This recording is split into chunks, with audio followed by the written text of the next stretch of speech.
and welcome. If you're new to my channel, my name is Amanda. If you are not, welcome back. Thank you for joining me today. Before I even get started on what we are doing today, please not forget to hit that subscribe button down below, like and comment. It helps the channel and it lets me know what you like to see. Moving on, today we are following in line with our autumnal theme because we are in October, and again, I love autumn and I love the seasons. Pumpkin what? If you watched my last video, you know the health benefits of pumpkin and you probably had some pretty delicious breakfast. We're gonna move it along to either lunch or dinner. This is my dinner preference. Today we are going to be making pumpkin gnocchi. If you didn't know, my father was Sicilian and I'm very big on Italian favorites, including gnocchi.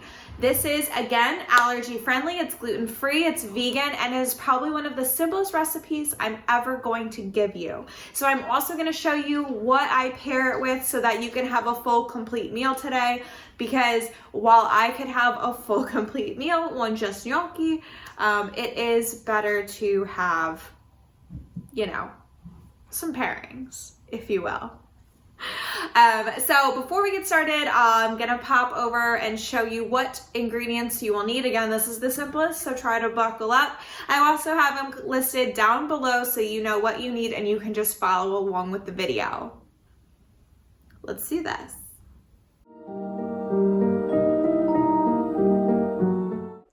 Alright, so now that you know the ingredients you need, let's get started. I grabbed this 1-to-1 baking flour.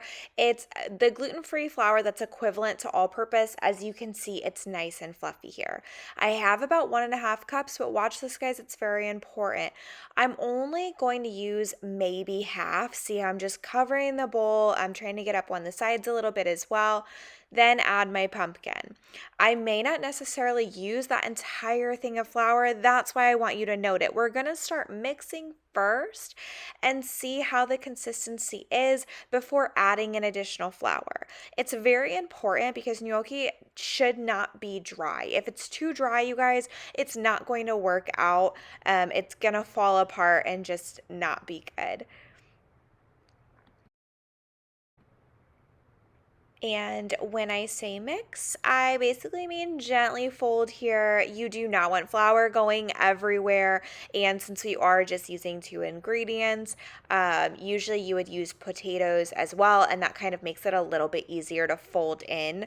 I am not using potatoes today. I'm trying to make it extremely easy and healthy at the same time. So with that, you are prone to a bigger mess. Gently fold, guys. Gently fold. And as you can see, it's slowly starting to cover more of the flour with the pumpkin and become a better consistency here. So we're really working to get it into like one solid ball, if you will, where you don't want it too dry and it's like grainy or breaking off. You want to be able to form like one solid dough, similar to almost like when you're baking bread, but not quite as wet.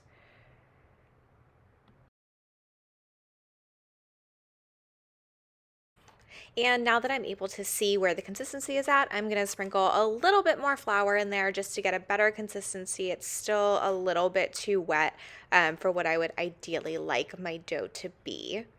And forming my nice big ball. So as you can see, this is what I was talking about. One solid big ball is exactly what you want, where it's not falling apart, it's not super dry. And now that we have our ball of gnocchi, we are going to take some of that leftover flour and sprinkle it on a clean, dry surface. Spread it nice and evenly, guys. You don't want your dough to be sticking to this, and this is where you're going to kind of roll it out, so you definitely don't want it to stick. You're going to take your ball of dough, and we're just going to gently work it. I prefer to use my hands so that it doesn't get over mashed or anything like that. And you're also going to want a fork handy. So gently mashing. Don't go too hard with it, guys. Be nice and gentle with your dough. And I try to make it into more of a square rather than a circle. So don't think pizza. Think a nice little square here. It'll just make your life easier when you're actually making the little gnocchi pieces. Yeah.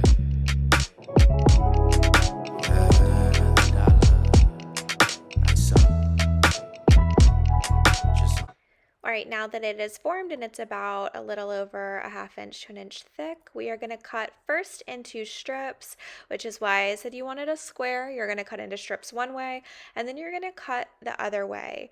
And this is to form, but first, guys, pay attention. Put some flour on your blade. You will thank me later. Again, the dough is a little sticky, just like you don't want it to stick to the surface. You don't want it to stick to your blade. So go ahead and cut those strips, and like I said, we're going to cut it one way, and then you're going to turn and cut the other way. I like to think more rectangular versus square, but you're going to see it different wherever you go. It's more a matter of preference, so you do you. Yeah.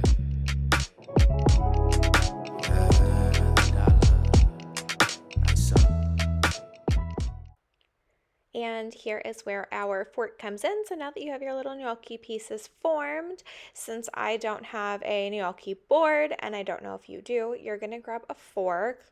If you have one, you can totally omit this. You already know what you're doing. But I'm gonna take the fork. See, here's my little piece here. And I'm going to gently press the fork into each piece to create those nice little grooves. Just like this. So you're not mashing it. Don't go crazy, guys. Just lightly press into the piece and you should see the grooves form. And now we're going to get started on everything else. So first I am sauteing some little asparagus. You do not have to use asparagus. You can use whatever veggie you want. And I'm boiling the water for the gnocchi. But I'm going to also roast some pine nuts in with this asparagus, some vegan butter, which again, you can use regular. And I'm going to let it simmer. I'm also adding some sage. I want a nice like sage butter with pine nuts. And then when the gnocchi is nice and cooked and they float to the surface, you add them into your mixture so they get nice and coated with this sage butter sauce. But here's the key, guys, don't let them overcook. So then quickly turn that burner off and they will soak up the sage butter. So delicious. All right, guys, thank you so much for joining me today. I hope you enjoyed the gnocchi. I hope that your family enjoyed it as well. And if you did, please do not forget to like, comment, subscribe, show me some love. It does help the channel. If there is any type of recipe that you would like to see, please let me know in the comments below and I'll see what I can whip up for you in an allergy-friendly fashion. Thank you so much for joining me and I hope to catch you next time. Happy autumn.